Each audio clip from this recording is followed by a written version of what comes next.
I have a little, I'm finna put this thing on Do Not Disturb. Yeah. Say your name and count to 10 for me. Ron Crowder. 1, 2, 3, 4.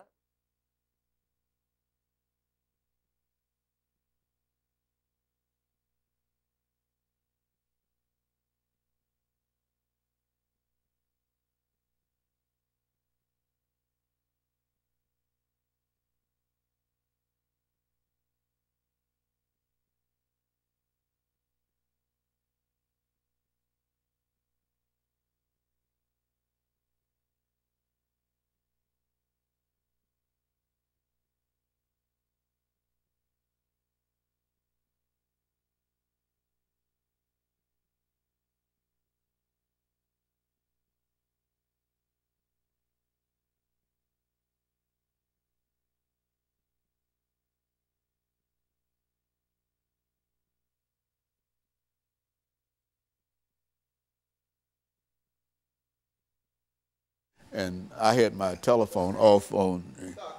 Okay.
Thank you and welcome to the show this morning.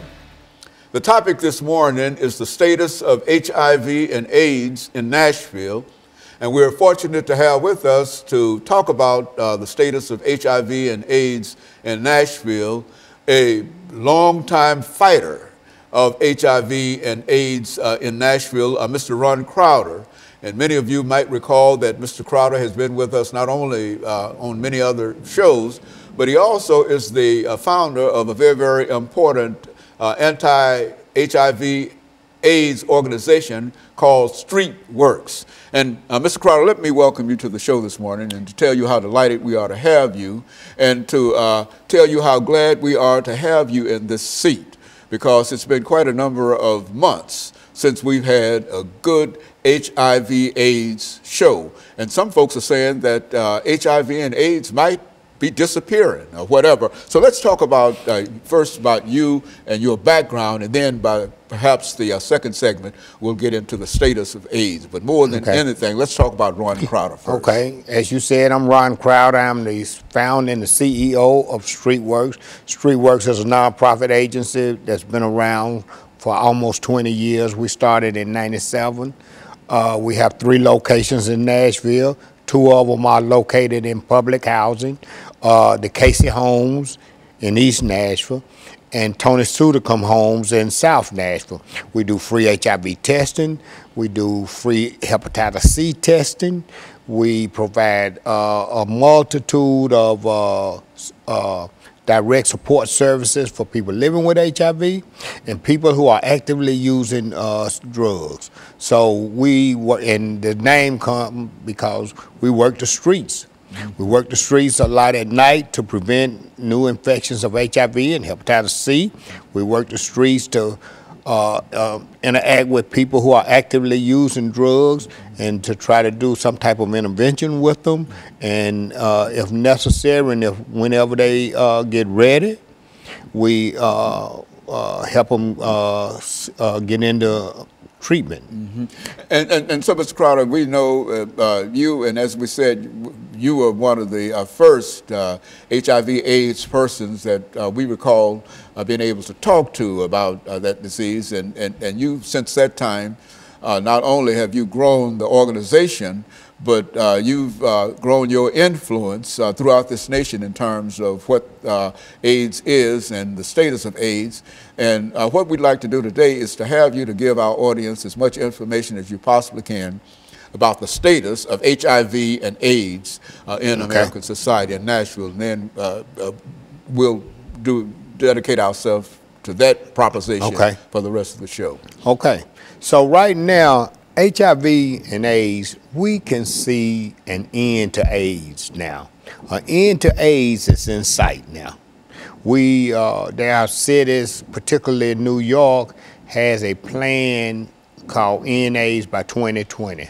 So they actually have a plan of ending AIDS by 2020. Nashville doesn't have a plan yet, but with all of the new interventions and the new treatments, we can see HIV and AIDS ending.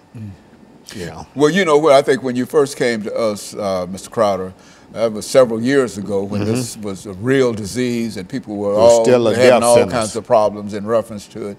It's strange that you can now say that within the next 4 years, because I think at one time we thought that this would be something that would be with us forever and ever, but you mean that the technology and the drugs and et cetera have come to such a point that we can talk in a real sense and be serious about saying that 4 or 5 years from now we might see the last person to be afflicted with this disease. Yeah, an end is in sight. I can't say that realistically 5 years is going to be the end of it, but we do know that the end is in sight. That it's not forever, as we thought for at one time. Yes.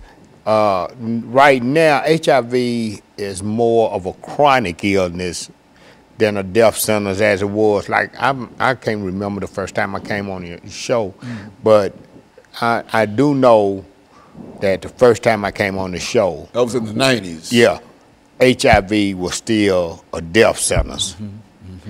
If you got HIV, you was gonna die with it. That's right. Now, they treating HIV as a chronic illness, and what they are doing is, if they can get the viral load to undetectable, then your chances of transmitting the virus is slim and none. So a person who has HIV in an undetectable viral load, their chances of transmitting it to their sexual partner is slim and none. Okay, and so what we're going to do, we're going to take our first commercial break, and we're going to be back with our audience following this very, very short commercial break.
Yeah, I remember the first time when you came, and it was a terrible situation. Yeah. And it was at that time, at that particular time, but we didn't think in terms. I think, well, what has the national government done in reference to this? Because I think that at one time the government was given various administrations played a significant role in terms of. Well, the thing is that they got the Ryan White program. Okay, we're ready.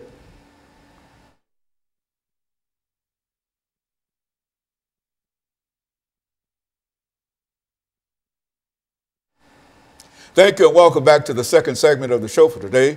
We're talking to Mr. Ron Crowder, and he's given us some information in reference to the status of HIV and AIDS in Nashville.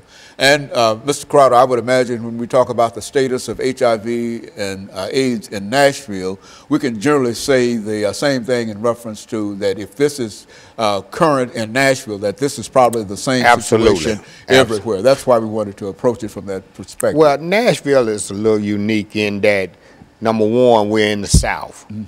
Right now, it's approximately 21,000 people living with HIV in the city. About 200 people get infected each year. While HIV in Nashville is down by approximately 30%, and it has been over the last 4 or 5 years, we still are the 22nd city, number 22 in the United States with the highest HIV rate. And that's due to poverty, being in the South, lack of education, lack of appropriate health care. That's a lot of many reasons. Drug use. And drug use is a good segue for what I need to say now. Right now, although needle exchange is not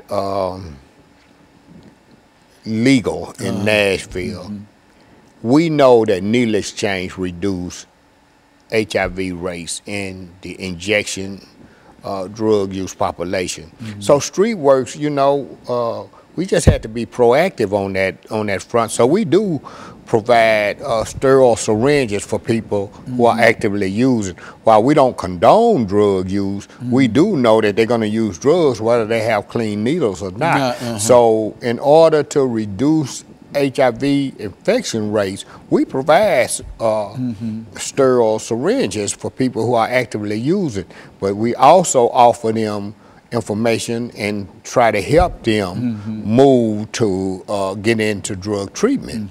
And we do that. Also the same thing with hepatitis C. We have probably 50 or 60% hepatitis C positivity rate in our testing. Now, what do you mean when you say HIV and this? You've got another disease that you hepatitis C. Hepatitis C. Now, what is that all about? Hepatitis C is a disease that affects the liver. So people like me, I had hepatitis C. The good thing about me, and I've just been blessed by the Lord, I was able to stick around, or the Lord kept me living long enough to see a medication that come through that people could tolerate. When I first came on the show, I had hepatitis C, but the only drug they had was interferon, and it was horrible. People would rather die than to take that drug, and a lot of them did. But now they have a new drug on the market that clears hepatitis C in 12 weeks. You take the pill for 12 weeks. Granted, I'm still blessed because I'm a veteran, but the pill cost that 12-week supply of that drug cost $96,000. But because I'm a veteran, I was able to get it. And a lot of people is able to get it too. One way or the other. But there's still several people that drug is out of range for them. But thank God that now I'm cured of hepatitis C. A lot of my friends died with hepatitis C because they had cirrhosis of the liver. But also, the other thing is, and if we can get, and people talk to me about all the time, aren't you promoting drug use? And I say, look, no, we're not promoting drug use because we give away clean syringes. They're going to use drugs anyway. One way or the other. Whether they have to use a sterile syringe or whether they share a syringe with somebody else, they're going to shoot the dope. And my job is to keep them healthy, long enough that I can get them the help that they need through drug treatment. And so that's why we do needle exchange. The other thing, and I was going to say, yeah, Nashville is the 22nd, number 22 in the country for HIV infection. We have approximately, I said, 21,000 people. The other thing is what's the reason we can see the end of AIDS is because they have a new intervention called PrEP, P-R-E-P, and that's pre-exposure prophylaxis. It's kind of like the morning after pill. So now people in high-risk situations, and it's particularly men who have sex with men, they can take a drug called Truvada, and it will prevent them from getting HIV. Now, don't get me wrong, I'm not saying, hey, go out and have unprotected sex, or but what I am saying is that undetected viral load with PrEP, that's why we can see it now. Because people with undetectable viral load, which I am a person living with HIV and have been since the 80s, my viral load is undetectable, so the chances of me transmitting HIV to a sexual partner is slim and none. And when I say slim and none, they done studies, and there's been no seroconversion among discordant couples. That means one positive, one negative couple with undetectable viral load. And it's strange that on my way here today to do this show, they was talking about organ donation of people who are HIV positive. This is how we know HIV, the end of AIDS is near, because now HIV positive person can donate an organ. They can, not only can they donate an organ, they are now receiving organ. Before they wouldn't even give the blood. I mean, not the blood, but they wouldn't even give a HIV positive person an organ, because they were like, oh, he got HIV, he's gonna die anyway. Why would we give him an organ? So, man, this is really some exciting times in the HIV/AIDS world. Okay, and so what we're going to do, we're going to take this final commercial break, Brother Carter. Crowder, and then we're going to, Crowder, I know. And then we're going to come back and we're going to have our final segment. We'll be back with our audience following this very, very short commercial break.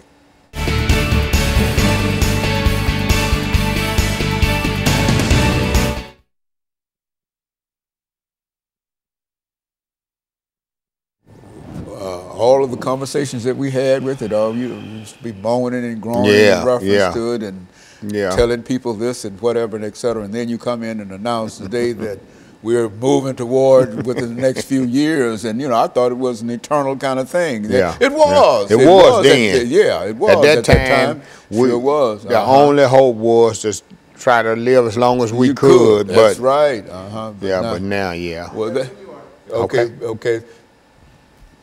Okay.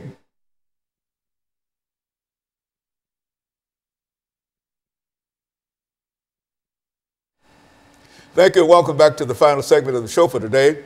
We're talking to Mr. Ron Crowder, and he's given us some information in reference to the status of HIV and AIDS in Nashville. And I think I must say up front, Mr. Crowder, that the information that you are reporting today is very, very positive and well hoped for information, because I can remember when you came to me and dealing with the same kind of situation, and it was moaning and groaning, not only in reference to what happened in Nashville, but all over the world in a real sense. And now you're telling us that there's a possibility that we might see the end of AIDS within the next half decade or so. Yes. Go on, talk about it.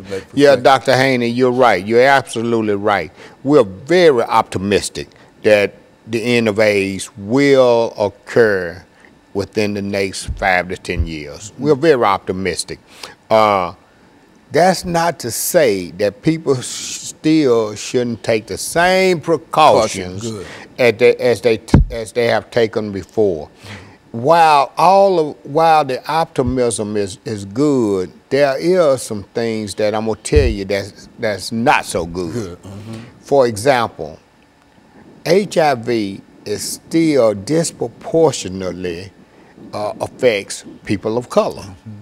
People of color who get HIV seem to get sicker quicker, and they die sooner. Now, amongst men who have sex with men, the infection rate is at the roof. I mean, the CDC has given statistics that says 1 in 2, that's 50%, man, of men who have, particularly African American men. This is African American men, young African American men will get 1 in 2 will be infected with HIV. Now, Nashville Cares, Street Works, and Neighborhood Health received a grant from the CDC in the amount of $3.8 million over the next 5 years to combat HIV in the young MSM, the young black MSM community. What we plan to do with that grant is to create a one-stop shop for MSMs where they can come and receive all of their services under one roof. So we are in a collaboration to make that happen. We've not yet solidified the space, but we're in negotiation. Well, Nashville Cares is in negotiation with a realtor now to secure the space. But we just started our 2nd year of this grant, and it's going well. So again, like I say, it's some exciting times now. The federal government finally got it right. Okay. And now they putting their resources to follow the epidemic. So the epidemic is the greatest need is in young black MSM. So, and that's where they're putting their money. MSM. What do you? Men who have sex with men. Is that MSM? Men, that's yes. Men who have sex with men. Now, some people think that's a derogatory term, and you know, I just left a conference in Florida, the United States Conference on AIDS, and they was using gay and that other word we used to use a long time ago. I think those words are derogatory, queer, gay, and all of that, but apparently in other cities, they think MSM is derogatory. I mean, you know. But it's a matter of what you call it. But in a real sense, the disease itself, it has been mitigated in a real sense to such a point that it is possible to think about the end of HIV and AIDS. We see it. It's in sight. It's really in sight. Yeah. Well, that's one of the most encouraging things that I've heard about it. I didn't know that. You know, I think it's been a long time since we had a chance to talk to you about it. But the very thought of being able to end it, and this is not only for Nashville, we're talking about all over the world. You Absolutely. See? And I understand it has been a tremendous problem in some parts of Africa, for example, and other parts of the world. Yeah. Now, you know, third world countries and places like Africa and things, I'm not sure if they're going to be on land with it ending like that, but whatever happens here, I'm sure it'll eventually get there too. Because now you still have mothers breastfeeding, and you know they just don't have the resources that we have. So, but eventually it'll get there. Nashville is doing some excellent work around prevention, around EIS, which is Early Intervention Services, finding people who are who have HIV and don't know it. So we aggressively look for those people because probably, I don't know the percentage right off the top of my head, but most of all new infections occur amongst people who have HIV and don't know that they have it. So the key to ending HIV also lies in finding those people who are HIV positive and don't know that they're HIV positive.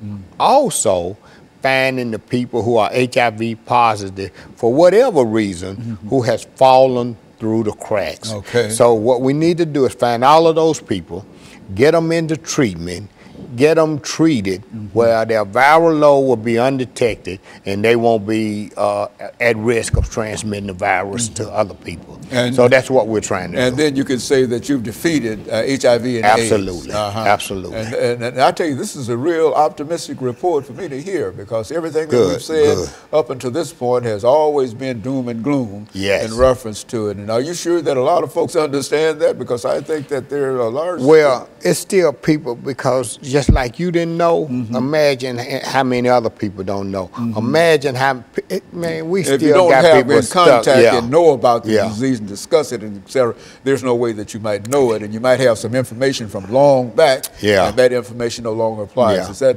That is correct. That's a good statement. The thing is now, early detection and early treatment. The sooner we can get them detected, as soon as we can detect the disease, the sooner we can get them into a treatment. That's the key. That is the key to ending this epidemic. Well, Mr. Crowder, let me say, we've got about a minute and a half to go here. And I can say one thing, that the way you've been working with it and the efforts on the part of your organization, StreetWorks, I think we can say that in Nashville, I'm not sure about what it means in other places, but in Nashville, I think that you played a very significant role in helping to move people toward where we stand now. You and Nashville Cares and a couple of other organizations, Miss Morley's organization and the Women with AIDS and et cetera. And the First Response Center. Reverend Ed Sanders. Ed Sanders, certainly. And I think that all of you played such an excellent role in terms of not only making us aware of it, but being out there, and I know you've had fairs and you